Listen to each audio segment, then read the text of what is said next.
you both might have a different viewpoint. Our job is going to be to bring you both in a way together to make the best investment decisions.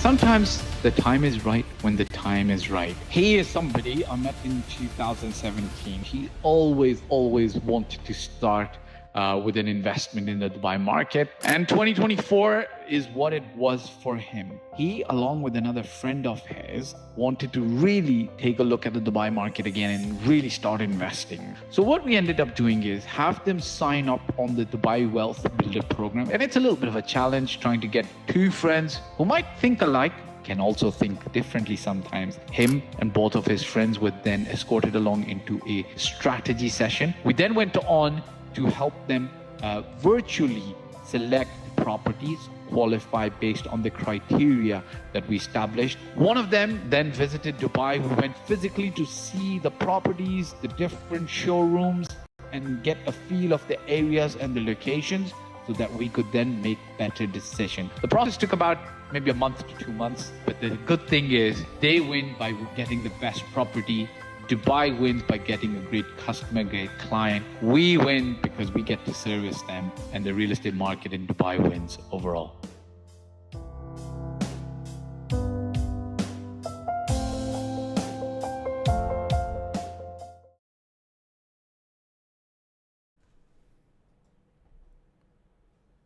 Assalamu alaikum wa rahmatullahi wa barakatuh. How are you guys? How is everybody on a Friday morning in Dubai or internationally? Look, we get together on this live. I sometimes take questions that you've already sent in during the comment section, or if you're live on YouTube, Facebook, Instagram, TikTok, wherever you might be coming in from, I'll also take live questions. The other thing you can also do is there is a WhatsApp number here somewhere. You can actually come on live with me if you got a very pertinent question. Sometimes what happens is you guys ask me a question and it's very relevant. It's a very good question, but I lack the context behind it. I lack the full information behind it. And what ends up happening is that because I don't know the entire... because I don't know everything behind it or the context, or you a little bit better than normal, I then am a little bit of a lack of space or lack of situation where I can,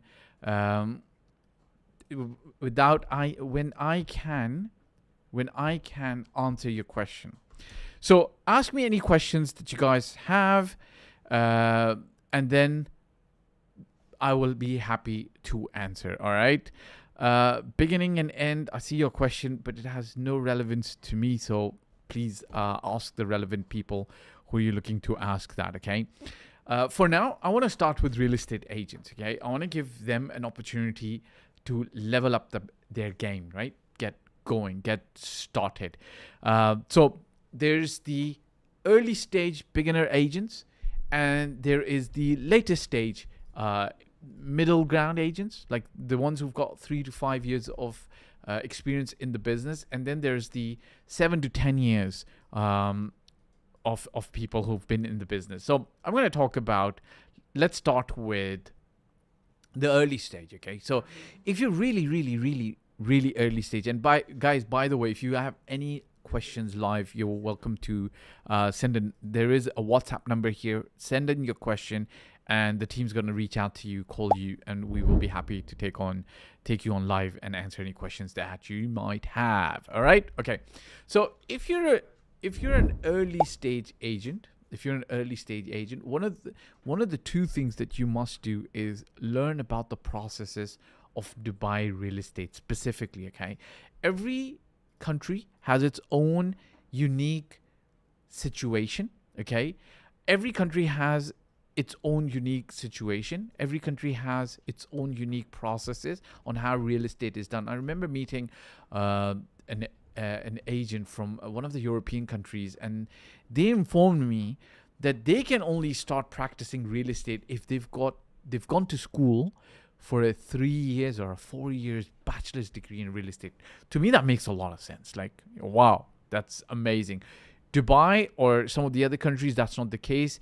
Some other countries you can, spend about 6 months learning the ins and outs and then start selling real estate. Dubai, it's a lot easier and you can get started. But because it's a lot easier, a lot of people jump in without realizing that they've got to learn the ins, the outs, the processes, how things get done in Dubai real estate before they're going to be starting to do real deals. So if you're an early stage real estate broker, like I'd say 1 to 2 years of experience, one of the most important things for you to do is to learn the processes. Okay, learn the process. Like what happens at what stage. This is very critical. And I'll give you a very small example. Let's say a friend of yours comes up to you and says, hey, I've got a friend who's looking to buy a property in Dubai. And then you start asking them questions, like your friend, like you start asking your friend questions like, okay, your friend needs to buy property. What kind of property? Wrong. Okay. This is a very basic thing. Because it's his friend or her friend who's looking to buy property, you should be in touch with that friend. So your friend who's the middle person, you already are a middle person because you don't own the property that you're selling, right? So if you're a broker and you're not selling that property, you're already a middle person, okay? So ideally speaking, what you should be doing is you tell your friend, hey, I'm happy to help you, help your friend, but I need to talk directly with your friend, okay?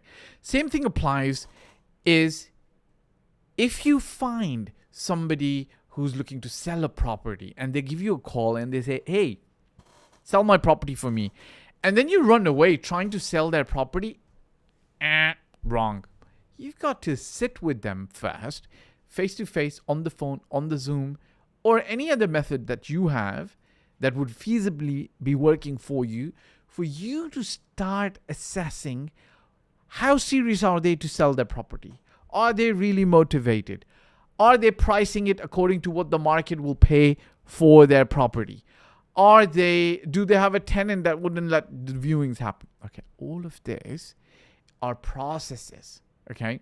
A buyer, for example, comes to you and says, I want to buy a property in Dubai. Now you start pitching in property. Maybe they're looking to just, buy a property in about a year's time. Maybe they don't have the money. So how do you find that out? All of this is part of the system and processes for you to be able to assess before you're going to be able to sell them or help them buy, okay? This is a process-led system. So come up, understand the process, learn it from the industry veterans, and then apply that, right? That's number one. Number two, you should be learning about real estate in Dubai. So understand the locations, understand the different areas. I personally think that I took a long time to understand the different areas as well. Like in the beginning, so like imagine I'm born and raised in Dubai. So born and raised in Dubai, I pretty much know all of the major areas in Dubai, right? Born and raised in Dubai. But I can't still, to be honest, till this day, I can't purport to say that I know all the areas. And in the beginning, when I started more than 10 years ago, I think I was more excited to go and visit the different areas. Like back in the day, we didn't even have Google Maps. So if you wanted to go to JVC, like honest to God, hand on my heart, I kid you not, first time I went to JVC, Jumeirah Village Circle, without Google Maps. So I had, actually without Google Map on my phone, I think I still had a map printed out. So there were maps kind of thing, but I couldn't access it on my phone. I don't know why. Maybe I didn't know there was an app existing. I ended up circling around JVC 6 times. I think 4 or 6 times. I couldn't get into I couldn't find the street that goes into JVC. This is before 2013 and there were no Google Maps. But in the earlier days, I was pretty excited. I wanted to visit all these areas. I remember there was one building in Business Bay we were selling. And again, I think it took me like, because the building, I could see the building. The only problem was Business Bay, all of it, and the roads were under construction. So you couldn't actually enter Business Bay from downtown. It was kind of closed off. You had to enter from another side. And then if I missed the entrance to that building, I ended up back on Al Khail Road. So those of you who know Dubai, Al Khail Road is a major highway. So I would end up going one way, then take a U-turn, come back, attempt again, and then it was just again and again and again. So it was a very difficult situation. Okay, very, very challenging situation. Hey guys, again, if you guys have any serious questions and you'd like to come on live with me, there is a number here. You can WhatsApp, and then we can actually chat on the phone. Okay, you've got WhatsApp, and then we can chat on the phone. Okay, that's so the first years of real estate. Muhammad Saud Aziz, wa alaikum assalam wa rahmatullah. So I hope you're doing well, Muhammad. Thank you for being on the live. I generally see you. You're almost always here. So guys, listen. If you are in the process of the first 2 years, learn the processes of real estate and learn the places of real estate, locations of real estate. What is what in Dubai? Rohi Nith DXP Realtor. Hello. Hi. How are you? Hey guys, again, if you guys have any questions or desire to bring out any questions that you might have, you can always, there's a WhatsApp number, call, so I can take you live and then I can answer questions that you have beyond just what you've given me. So 5-7 skies. How to make option which you have to sell for your seller to reach potential clients. You see, bless you. Now you ask me a question, Fi. I don't understand the question. How to make option which you have to sell for your seller to reach potential clients. So I now have to figure out and decipher your question. Bless you. Okay. So I think what you're asking me is how to sell for your potential clients, right? Is that what you're trying to tell me? So I'll answer the question based on what I understand now, okay? If you really want to ask me further, then you're welcome to actually call that number. There's a WhatsApp number. WhatsApp that number first. They will call you back, okay? All right, so yes, Fi asks me this question. Okay, so there's two things around the sale process, okay? Two things around the sale process that will help you sell the property. Number one is advertising. Okay, what does advertising do? Advertising generates potential leads who might be willing to buy that property. Advertising. Okay, so that is advertising. Then there is something called lead generation. Okay, so lead generation is about generating leads for a property, a lead that will end up buying. Advertising is part of it, but now I'm going to explain what is the difference in the Dubai real estate context as well. What is advertising? Advertising would be, getting good pictures. Like there's basic work that you've got to do. Get good pictures of the property. Make a video of the property.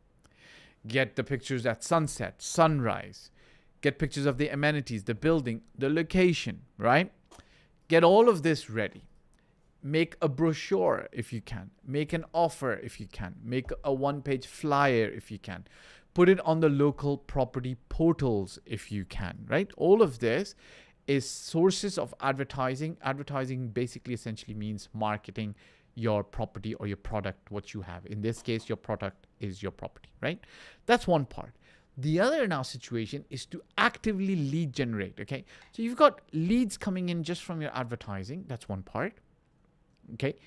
However, you've got to actively lead generate as well. Now, how do you further lead generate for that property? You might do open houses for that property. It doesn't matter where that property is. I've seen brokers sell studios from an open house in Dubai Production City. It used to be called IMPZ. Okay, it used to be called IMPZ.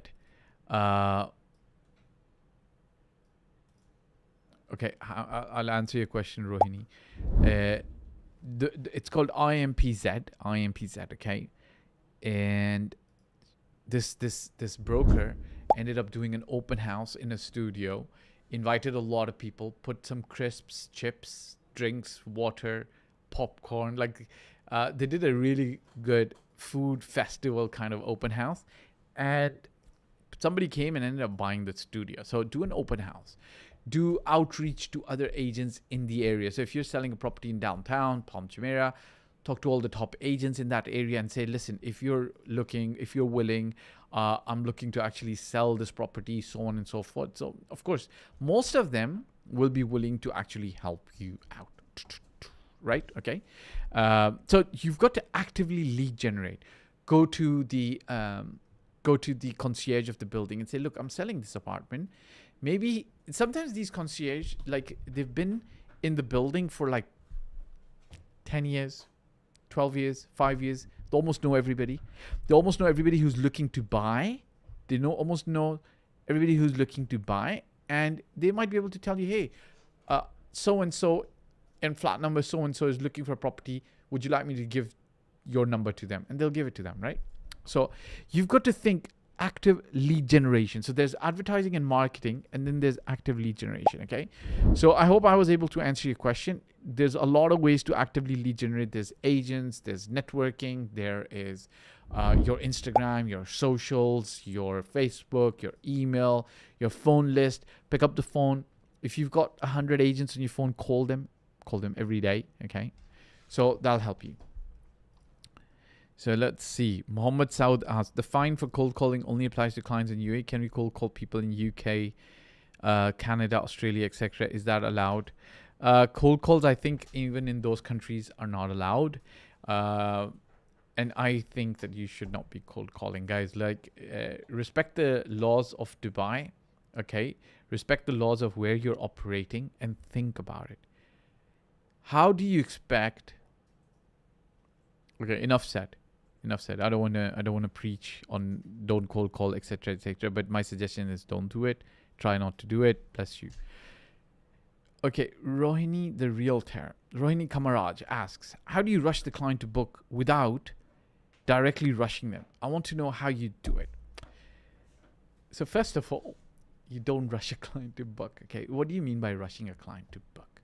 The client's going to do something when they're ready. I want you. So listen, guys. A lot of times, and this is me 10 years ago as well. Like, thinking that sales is about that magic word, that magic bullet, that thing that somebody needs to do for somebody to be influenced and persuaded to take action and then do, right? For them, X, so on and so forth. But think about it yourself, okay? Let's say that you're an active runner and you run every day. At what stage do you buy your next pair of shoes? I don't know. Maybe you collect shoes, but let's talk about running shoes. Let's say that you're a runner. I don't know how runners work, but let's say you're a runner, and every time you've got 3 pairs of shoes that are worn by you on different days, right? So you're running and keeping 3 pairs, or you don't run with one.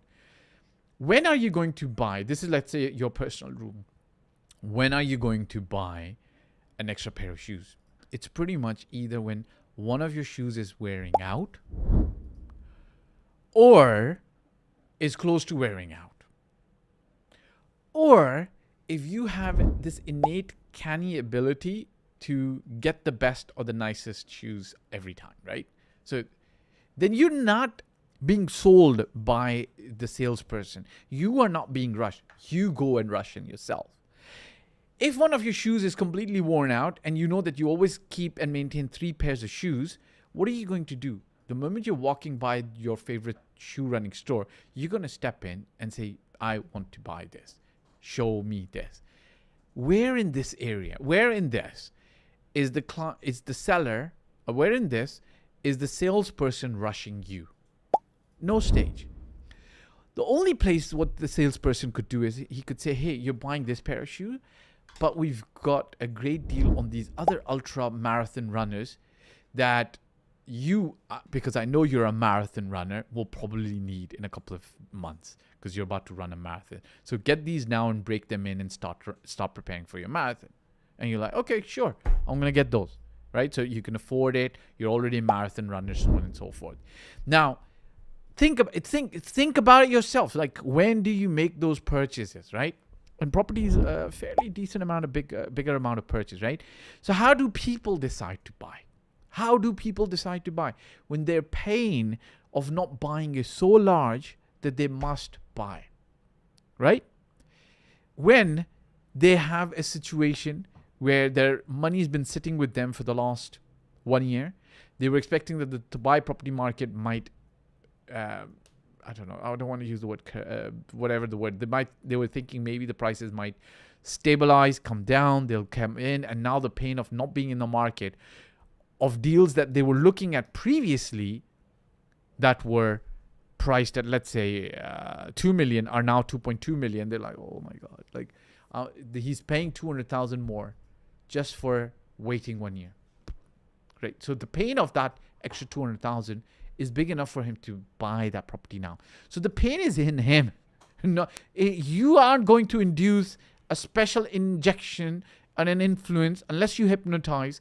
And I've got to warn you, like, if you rush people into making a purchase, sometimes it will backfire on you as well.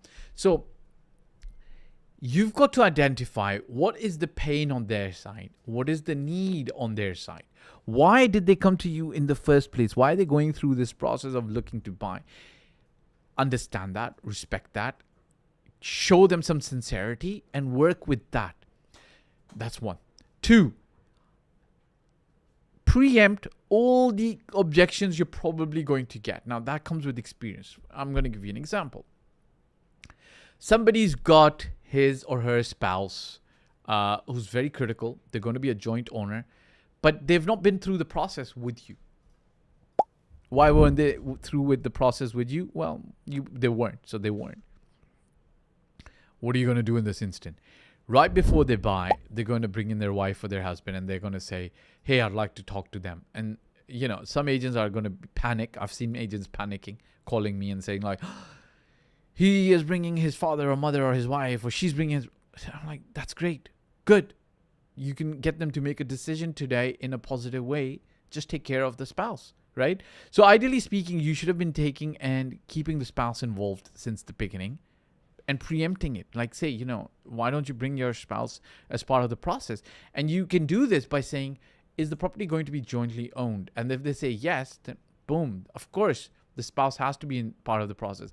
Some situations I've had, the people have said, listen, I don't want to tell my partner that I'm buying a property. So in those scenarios, that's fine. No problemo, right?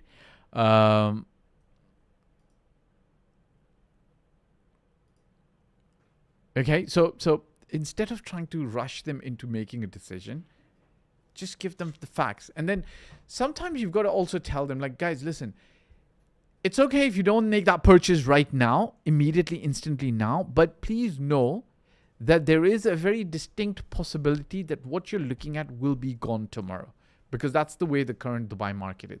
Now, even if the Dubai market is not like that, if you have enough experience, you will be able to tell them, like, sometimes a property is on the market for like 6 months. It doesn't sell. That's fine. And sometimes within 15 days, you got 3 offers. It happens. So if they ask you, like, listen, the property's been there for 6 months. What is it if I take 1 more week to decide? You say, no problem, respect. But just so you know, I've seen this happen before. A property was in the market for 3 months, 6 months. It's just a lot of brokers know about it now. They've been working on it. There isn't anything else that's similar to this. If it goes, it goes. And I usually use the word and I tell them, like, it's nasib. Nasib means predestined. Yeah. Hey guys, so if I haven't answered your question and you'd like me to answer it correctly, Rohini, looks like you've got another question. Morning, Vicky. If you guys have a question, there is a WhatsApp number. You can WhatsApp me, and then the team will call you. We'll take you live, and I'll answer your questions live. All right, we're going to take a small short break right now. But if you have a question, shoot it across on the WhatsApp hotline, and we'll take you up on live. It's a quick 1 minute break. All right, guys. You both might have a different viewpoint. Our job is going to be to bring you both in a way together to make the best investment decision.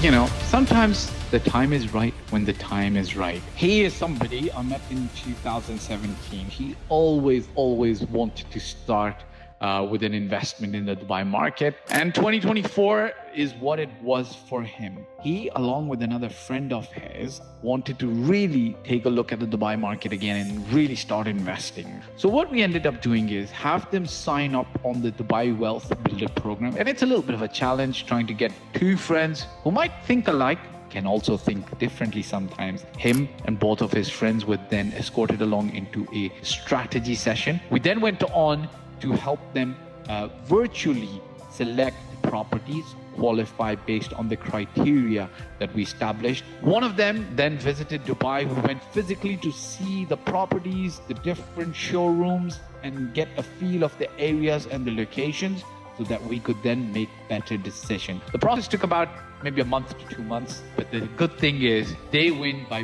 getting the best property. Dubai wins by getting a great customer, great client. We win because we get to service them, and the real estate market in Dubai wins overall.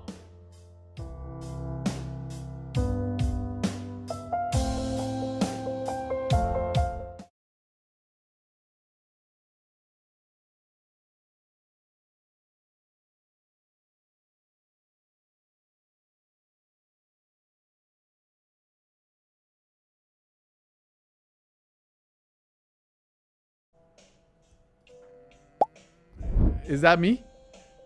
Hello, everybody. Hey, welcome back, guys. Thank you very much for being patient and waiting around. If you guys have questions, please do not hesitate to come up with them. Put them across in the live. I'd be very happy to answer. And if you like the... Hello, everybody. Hey, welcome back, guys. Okay, I'm just playing around. Sorry, guys. Okay. Hey, everybody who's here, welcome. Fahd, Mohammed, Abi, Shadam. Guys, we've got a little bit of a new format. We generally take questions as well, not just here on WhatsApp. On Instagram and on YouTube, but I take them on WhatsApp as well. So, and if you want to talk live to me, you can come on to WhatsApp. Promise not to embarrass you, and I will answer your question in a better way. So earlier on, I was talking about real estate agents who are in the first 1 to 2 years. Guys, listen, figure out the processes and figure out the areas, okay? Figure out the process and figure out the areas. Figure out the processes, figure out the locations and how Dubai real estate operates, okay? Second, if you're year 3 to 5, this is a stage where you've got to really solidify your business. Like, you've got to think like a business person. So when you're thinking like a business person, what ends up happening is you're trying to figure out how to build your brand, build your business, build your referral network, how to market, right? I think it's a natural progression, because what ends up happening at this stage is you're going to have 5, 10, 20 people reaching out to you because you've done all the work in the first 1 to 2 years. Now people know you're in real estate. What's going to end up happening is people are going to start reaching out to you and they're going to start asking you questions. Hey, how can I do this? How can I do that? What about this? What about that? And at this stage, what you end up doing is you've got to get organized. You've got to run your business like a business, okay? You've got to organize like a business, okay? So this is year 2 to 5. Brand building, organize yourself like a business, put your contacts into a database, so on and so forth. Mohammed Saud Aziz, is it a good idea to open a company without any experience? So I'm not going to say yes. I'm not going to say no. But I'm going to say it like this. So I'm going to admit I'm the first person who knows very little about bodybuilding. And I'm the first person who knows very little about good nutrition. Okay, I'm trying. It's a journey. I'm trying to get really super fit, strong, tall, right? Would you recommend that I should start? So Mohammed Saud, I'm asking you, would you recommend that I should start a gym, right? A gym where people can come work out, do the things that's necessary to do. Now, I've asked that question. And the question can go both ways, because your reply could be, yes, of course. Yeah, I agree with you, right? So okay, so let's ask you this. Why or how would somebody be able to open a gym or a nutrition bar or a restaurant? What's one thing that they would, even if they don't know how, they don't know a lot about weightlifting, exercise, and all of that, what's the one thing that they would need? So I'm asking, anybody can answer. Anybody can answer. So if you don't have weightlifting experience, you don't have exercise experience, you don't have nutrition experience for yourself, but you are going to open a Dubai gym, anywhere, with membership, finance. So you're saying finance? So you need finance? No, you don't need finance. It's one thing that you need, just like you need a space, just like you need to rent a place. You don't need finance. What do you need? What do you think you need? I can see finance. What else? Mohammed, anybody else? Strategy. Okay, no. Strategy, fine. Strategy. Anybody else with another example or a question? You both might have... Or something. Knowledgeable partner. Okay, knowledgeable partner. I think, thank you very much. Vicky, Mohammed, fine. I get your point. You guys are making a decent point. Knowledgeable partner, space, strategy. Okay, knowledgeable partner, the other person was there. You've got to have business sense. So if you have business sense, what does business sense mean? If you got business sense which says, hey, I should have a knowledgeable partner with me, fine, no problem. If you got business sense, you can find a knowledgeable partner. If you have good business, and if you've got good business sense, you can manage that knowledgeable partner. Listen, partnerships, especially in businesses, are not always made in heaven, right? Think about it. Like some partnerships thrive, some break up, right? So both partners have to be mature, and you as a business person have to be mature enough to find that knowledgeable partner. If you don't have money, you should be able to go and find the money. Again, if you've got the business acumen, you'll be able to find the money, just like you'd be able to rent the space. Then you need to be able to know how to market, what price the membership should be, how to market the membership, what kind of staff you need to bring in people to come and sign up, what kind of coaches do you need, what kind of machines do you need, what kind of brand are you building, who are you going to be. Like there's a brand in Dubai that's very straightforward. It's a weightlifting area. It's not a place to come and sit in the sauna and the steam room. It's just weights, showers. It's clean. You go there, you do your weights, and you leave, right?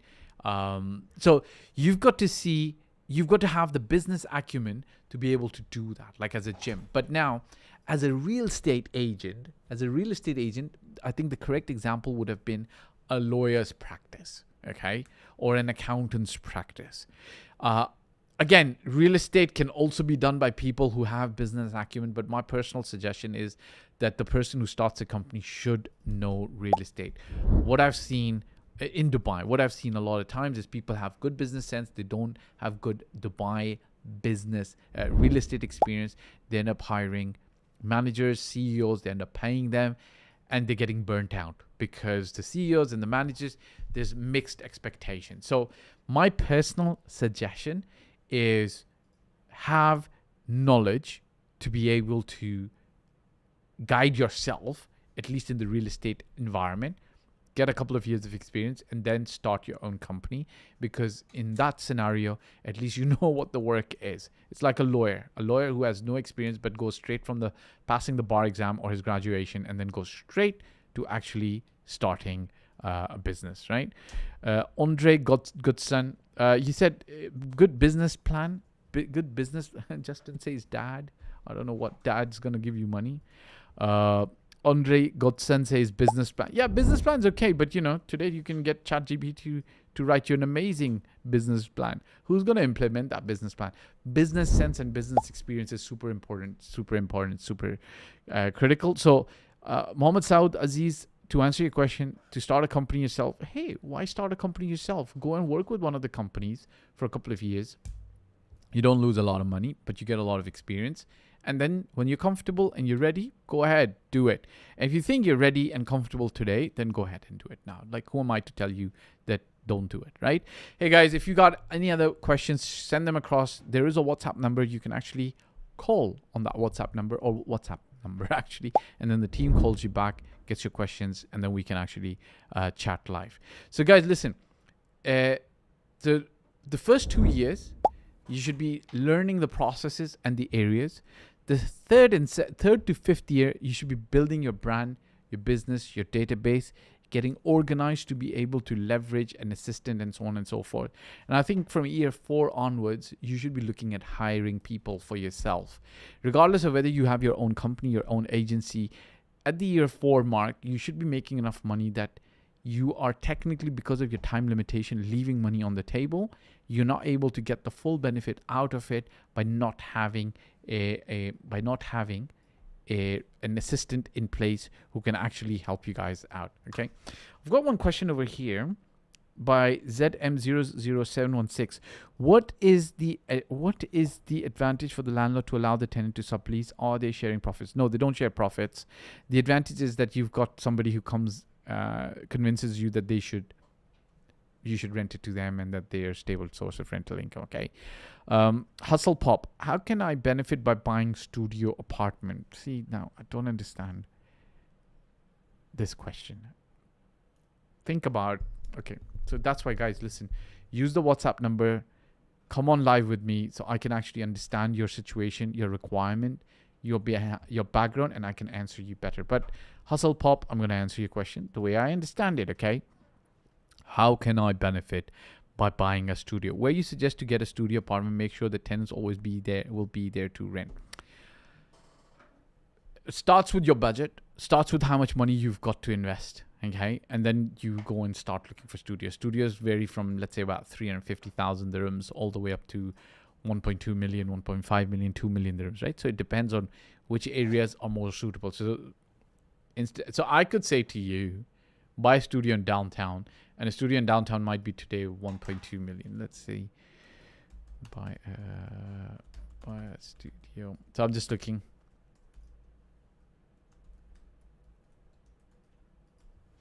What the current prices are in downtown studio apartments. Okay, let's just see. 1.15, fair enough. 1.15, 1.25. Okay, so I could say buy a studio there, but then it comes back to how much money you're gonna have. Okay, so now if you're looking to buy a studio, understand a couple of realities around studios. Okay, so first of all, start with what's your budget. There is very soon going to be an investor consultation that I'm going to put online on our website, which you can download. It's going to be a paid service, but you can actually guide yourself through an investor consultation.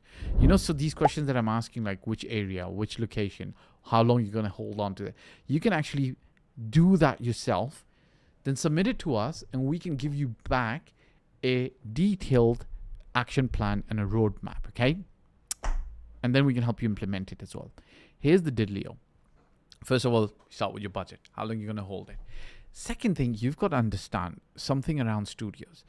I've been doing real estate for a long time, and I've always seen studios, the maximum some person lives in a studio, generally speaking, now I'm saying generally, there are exceptions, is 2 years. Okay, why? If they're staying in Dubai, generally speaking, people upgrade their lifestyle. So who comes into a studio? Generally, it's single people. Okay, single executives, single bachelors, depends on where the studio is.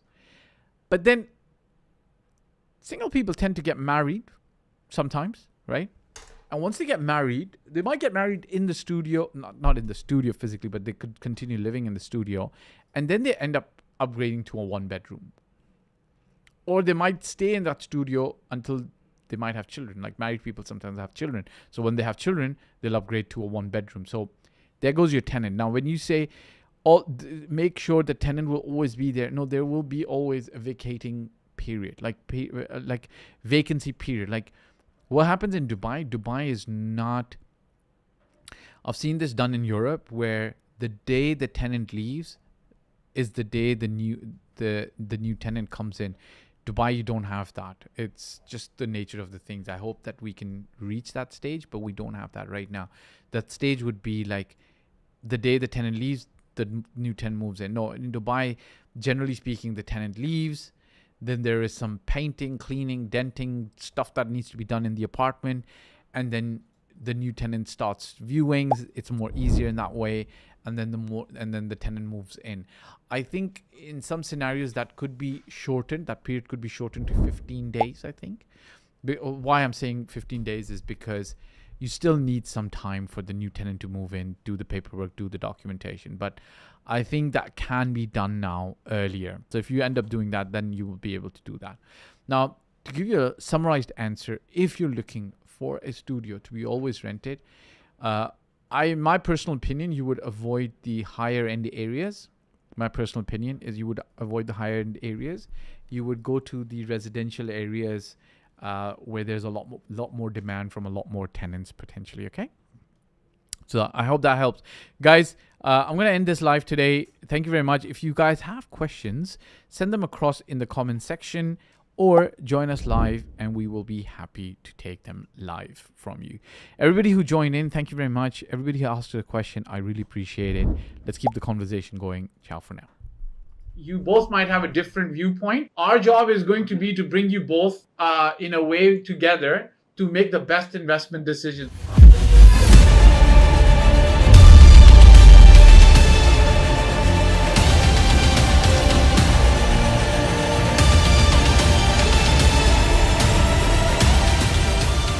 You know, sometimes the time is right when the time is right. He is somebody I met in 2017. He always wanted to start with an investment in the Dubai market. And 2024 is what it was for him. He, along with another friend of his, wanted to really take a look at the Dubai market again and really start investing. So what we ended up doing is have them sign up on the Dubai Wealth Builder program. And it's a little bit of a challenge trying to get two friends who might think alike, can also think differently sometimes. Him and both of his friends were then escorted along into a strategy session. We then went on to help them virtually select properties, qualify based on the criteria that we established. One of them then visited Dubai. We went physically to see the properties, the different showrooms, and get a feel of the areas and the locations so that we could then make better decisions. The process took about maybe a month to 2 months, but the good thing is they win by getting the best property. Dubai wins by getting a great customer, great client. We win because we get to service them, and the real estate market in Dubai wins overall.